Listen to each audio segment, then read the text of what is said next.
What's up everybody? So that advert I made here inside my own home with a budget of 0, and I think you can do it too, so let's get started.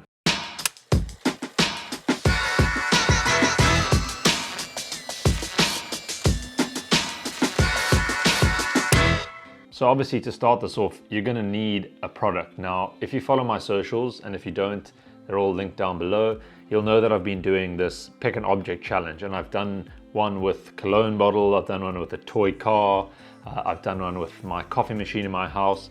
So I called up an old friend who I used to go to school with, who works at a media company, and this is how that phone call went.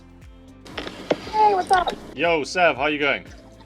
Yeah, good. How are you? I'm good, thanks. So you know I've been doing that challenge on Instagram and all my socials of pick an object and then make a video of it. Can you give me an object for this week? Okay, what about, I've got this new brand called Nomo Chocolate. It's a vegan chocolate brand. I'll send you some in the post. Okay, sick. That sounds like a great one. I look forward to it. And let's catch up sometime soon. Cool. See you Okay, soon. see you around. Bye. She sent over this new chocolate brand called Nomo. And they have this really cool pastel color scheme, and they have some really like cool buzzwords about the product, which I wanted to use to drive the story.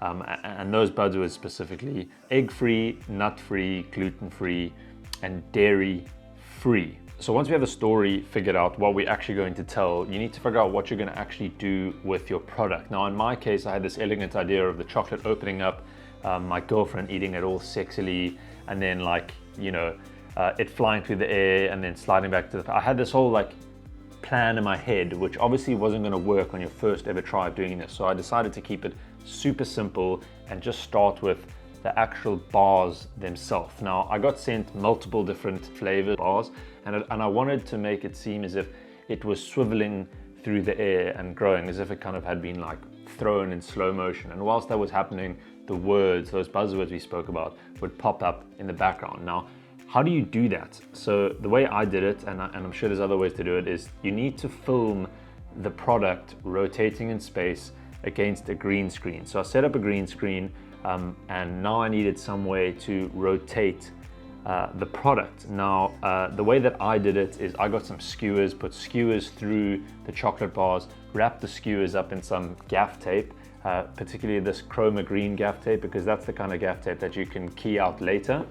And then had it up against a green screen. Now the rotating part was the difficult part, and I obviously didn't at the time know how I was going to do it. I was kind of thinking of something that swivels in my house, and the only thing that swivels is my Ronin. So we set up the chocolate bar on the skewer, used the gaff tape to mask out the skewer, and then we set it up on the Ronin. And now all you need to do is make sure that the green screen is lit really well, and that the product is also lit, and that you're shooting with kind of f8 or higher, and that way you'll get all of the product in focus. I don't necessarily think I got all the whole product in focus, and I think there would be some things I'd improve on the next time I did it, but you want to have all the things in focus, and then very carefully I rotated it around whilst filming. Now then you take that, I did that with all of the different bars, I took that into post, keyed out the background. If you want to know how to do that, I can certainly show you. It's not a very difficult process. I keyed out the background, and then basically I sized and scaled them all so that they would lap on top of each other. And then, as I was saying before, it has a very cool pastel-y theme to it, this brand. So whilst the words changed, I had the backgrounds change as well. So when it goes from nut, gluten, dairy, egg, it would change the background, and the background would be complementary with the color of the chocolate bar. So I guess that made up the body of the story, and now I needed a beginning and an end. So the end I'd already had in my mind, that it would show the logo and the brand, kind of what is this brand, and its packaging, kind of that kind of theme to it. I also had quite a long spinning effect, and once I had gone through the words, I had this kind of blank section at the back. So in my mind, what I wanted to portray was that this chocolate, besides the fact that it doesn't have any of these ingredients that you usually expect to have in a chocolate, actually does taste good. So it goes through all the buzzwords, and then it ends up with as in damn, this chocolate tastes good. and I use kind of the keyboard effect on that to kind of seem as if like, you know, this was an exclamation as the words come out. Now the beginning, I didn't really know how to start this other than I had the bar in my hand, the bigger bar. So they sent me bars and they also sent me the slabs. Is it called a slab? A slab, bar, slab, whatever, the big slab. They sent me one of those as well, and I had it in my hand and I was trying to figure out how I could incorporate it. And then I kind of thought, well, it's in my hand now, this kind of looks cool. What happens if I pull it out of my hand and then I'll reverse it in post? So again, I used the gaff tape it up on the back side so that I'll easily be able to like rip it out of my own hand and then key it out later. So you can see this is what it looked like before, and then once I've keyed it out, this is what it looked like now. Now the only thing left to do is to piece all that stuff together. And again, in the beginning, I started this whole thing with, this is Nomo, here's the bar, and then this is what it doesn't have. Wow, it tastes really good. This is what the brand is called. This is what their logo looks like. So you kind of are familiar with it. And if you wanted to find it in a shop, you could. Now, this was all 10 seconds long. The last kind of thing we needed to add was some sound effects. So as I said before, the sound effects, like the typing is one that we added onto the and on the beginning. And then I added some mouth pops, you know, like a to whenever the words appeared, like the buzzwords appeared.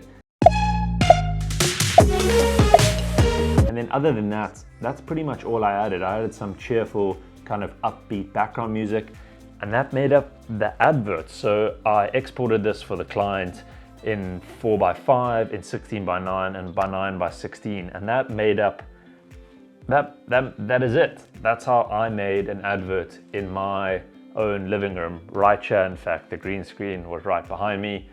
So as it turns out, you actually can make an advert in your own home for relatively cheap if you know how to do it and you know the tools that you have to make it happen.